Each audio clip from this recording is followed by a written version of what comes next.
चुनाव में जाएगी। और सबसे बड़ा सवाल यह है, क्या इंडिया गठबंधन की कथित एकजुटता का असर इस बार के विधानसभा चुनाव में देखने को मिलेगा?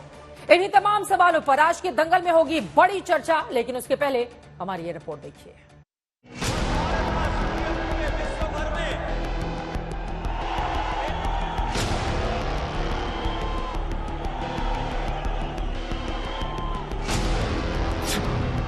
चुनावी महासंग्राम के मैदान में सिपाही जंग डटे हैं।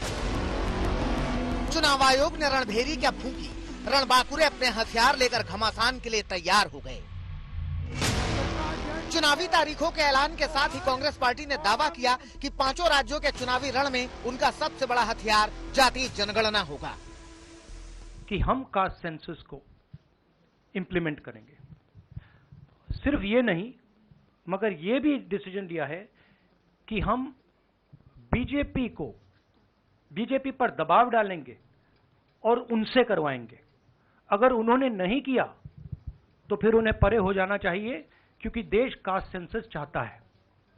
अब जहां तक इंडिया अलायंस की बात है, मैं जानता हूं कि काफी पार्टी इंडिया अलायंस में इस निर्णय का समर्थन करेंगी।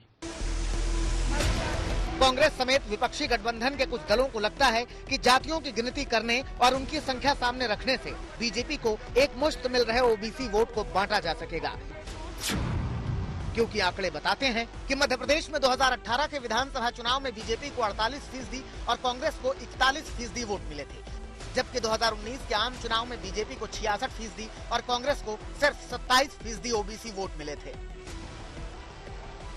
कांग्रेस पार्टी की कोशिश है कि वो बीजेपी को जातीय जनगणना का विरोधी साबित करके ओबीसी वोट बैंक को अपने पाले में कर ले। हमारे 4 चीफ मिनिस्टर्स हैं, 4 में से 3 ओबीसी वर्ग के हैं। बीजेपी के 10 चीफ मिनिस्टर हैं, 1 ओबीसी वर्ग के हैं, और वो भी कुछ ही दिन में चीफ मिनिस्टर नहीं रहेंगे।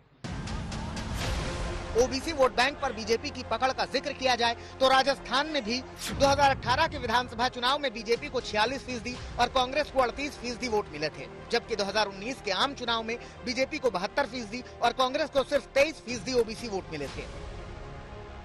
जाहिर है कि कांग्रेस पार्टी ने चुनाव से ठीक पहले जातीय जनगणना की धुन छेड़ी है। उसमें न तो बेरोजगारी की बात है, न महंगाई की चिंता है, न विकास की चर्चा है, न महिलाओं की फिक्र है, न किसानों की परेशानी है। फिर भी कांग्रेस राजस्थान और छत्तीसगढ़ में सत्ता में जाति गिनकर विकास और वापसी का दावा कर रही है, जबकि डबल इंजन के दम का भरोसा करते हुए बदलाव की उम्मीद लगाए बीजेपी बैठी है। 23 तारीख को मतदान राजस्थान में होगा। मुझे पूरा विश्वास है कि हमारी पार्टी की सरकार दोबारा वहां बनेगी।